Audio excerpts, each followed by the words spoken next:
Bidani tabloid obor ini adalah orang dalam lingkaran istana. Paling tidak disebutkan di situ adalah staf deputi staf khusus presiden. Ya, hal ini menarik karena kita juga ingin mengetahui apa sebenarnya motifnya dan siapa-siapa saja yang terlibat di dalamnya. Karena kalau melihat pola perbuatan ini tidak mungkin dilakukan hanya oleh 1, 2, atau 3 orang. Kenapa? Karena untuk menyusun tabloid ini sendiri butuh beberapa orang, dan yang kemudian yang penting juga adalah penyebarannya yang dilakukan di tempat-tempat tertentu, sehingga butuh jaringan juga.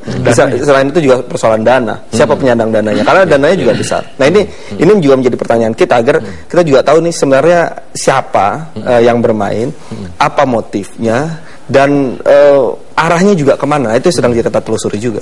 Oke, Bung Boni, tadi Anda menyebutkan disebutkan identitasnya ada di situ karena ingin menunjukkan sense of power, berani ketika kemudian dia melakukan itu, dia merasa punya kekuasaan sehingga tidak akan ada apa yang berani untuk menggugat dirinya, begitu. Maksudnya seperti itu. Saya kira memang. Tetapi kalau sebenarnya kalau dilihat dari untung ruginya misalnya, kemudian muncul nama dia, kemudian publik menilai, loh ini kan orang yang ada di lingkaran istana. Bukankah ini kemudian menjadi mudah bagi orang menelusuri siapa pelakunya dan mencoreng wajah istana sendiri sebenarnya? Iya, saya menduga. Pertama tadi asumsi rasionalnya bahwa ada kekuasaan, ada kekuatan besar yang membackup dia. Itu menurut saya itu hampir pasti benar ya. Yang kedua soal kenapa dia membuka identitasnya secara berani itu tadi.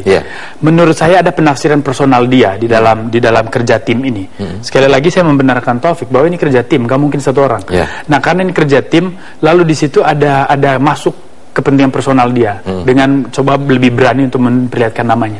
Bisa saja kepentingan personalnya dia ingin menjadi sensasional, dia ingin menjadi berita, menjadi news. Nah, tetapi bahwa keberanian dia itu pasti dilandasi oleh sesuatu, yang itu tadi saya bilang rasa aman.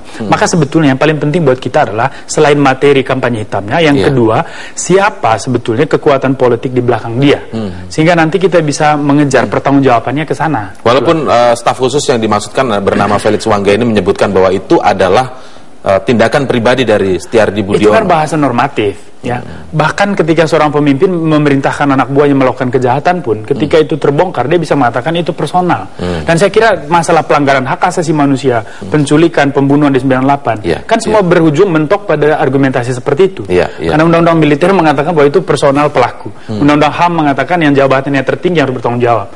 Jadi saya kira ini alasan-alasan normatif di mana orang kemudian berlindung dan mencuci tangan dari tanggung jawab yang seharusnya.